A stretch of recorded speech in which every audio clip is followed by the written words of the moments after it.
Another for-profit college chain has shut down thanks to federal investigations into its operations. Think Progress reports that Embattled for-profit college company ITT Educational Services, Inc. is officially shutting down its academic services. And the company had just announced that today. Most of the 8,000 employees working for the company's for-profit college, ITT Technical Institutes, which has about 40,000 students, it varies between 35,000 and 40,000 in the reports, attending around 130 campuses in 38 states, will now lose their jobs. 8,000 employees and 35 to 40,000 students, well, we'll get to those later. Now, this news comes after last week's announcement that ITT Tech would stop enrolling students at all of its campuses after the U.S. Department of Education had basically prohibited the company from enrolling students who relied on federal student aid. Basically, they came out and said, look, we're not going to allow you, your students, to get financial aid through us, through the government anymore. If people want to go to your college, they can still take out private loans, but no federal student aid anymore. Now, unfortunately for ITT Tech, that's where they made most of their money, off federal student aid. Now, not only that, but ITT had actually been under federal scrutiny for years, thanks to its low graduation rate and high student loan default rates. Now, here are some of the federal actions taken against the company in the past. Last year, Think Progress writes, the department put ITT on the heightened cash monitoring list for filing its financial information late. And the SEC announced fraud charges against 2 ITT executives.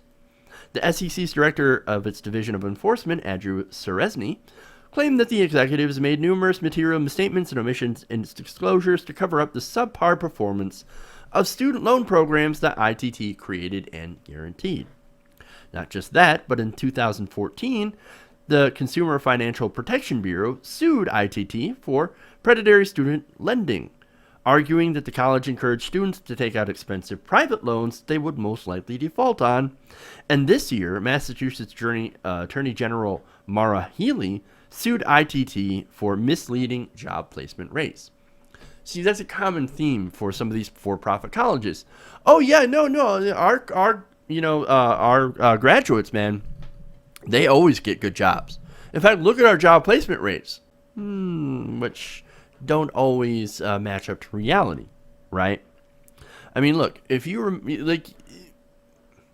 around years ago, right, early 2000s, you would see these commercials for ITT Tech. Okay, the people, I got a good job, went to ITT Tech.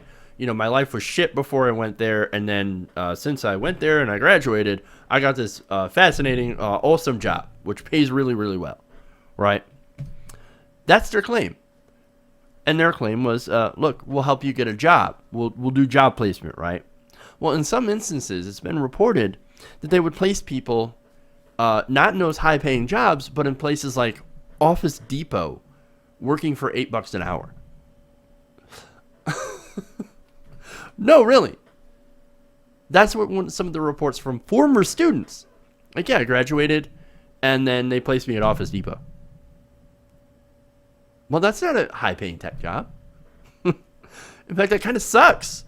You could, there are easier ways to get into Office Depot than paying $45,000 or more for a degree. I'm just saying. Now, there's more.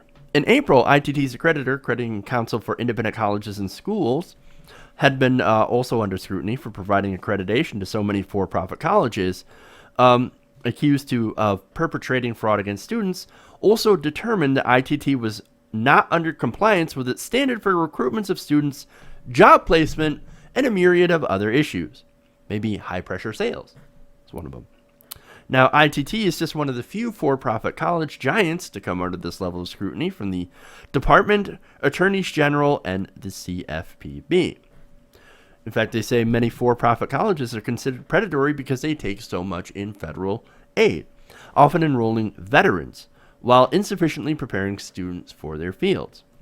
Students say that they struggle to find jobs after graduation, and also say that career offices at these colleges end connections with them immediately after graduation, and the schools misrepresent the job placement rates for graduates as they're being recruited. So basically, you graduate, and they place you. Maybe they place you in a job. Maybe they don't. But they immediately cut off contact, and you're left saying, "Wait a minute! I thought you were going to help me find a job. You said that you were going to help. That was their pitch. Hey, we'll help you. We got these great job placement rates. We can place you in a great job." And then they don't. Kind of sounds like fraud, right? Now, the company believes that this action against them was inappropriate and unconstitutional. They say, "We believe the government's action was inappropriate and constitutional. However, with the ITT Technical Institutes ceasing operations, it will now likely rest on other parties to understand these reprehensible actions and to take action to prevent this from happening again." Basically, they're saying, we're the aggrieved party here. No. They didn't even give us an appeal. It was a, quote, lawless execution. Jeez. Look. So here's where I kind of got a dog in this fight, right? I'm actually a former student of ITT Tech. I know. I went there for a little while. I've still got loans. And look, I'm still paying on them. And I welcome this change. Since for one, I didn't actually get a degree from ITT Tech, right? So I don't have a degree that's worthless, right? I dropped after, I believe, 2 semesters. So I ran up some debt going there because it is an expensive school, but I'm not left with a worthless degree. So I'm kind of relieved at that. And I'm also relieved that nobody else would get caught in this trap. However, I realized that not everybody had that experience. And there are people that did graduate, and I feel terrible for them because now their degree is essentially worthless. Even those who were able to get decent jobs. And look, I know of at least one person, a personal friend of mine, that I actually met going to ITT Tech. He now has a worthless degree. So that sucks, right? Because he spent a lot of money of his, a lot of his personal money on that, and he's not going to see anything else. It also sucks for everyone who ended up going through the school, took out loans, and then repaid them. It sucks for all of them, right? It also sucks for people who are supposed to graduate this year. Literally this month, actually.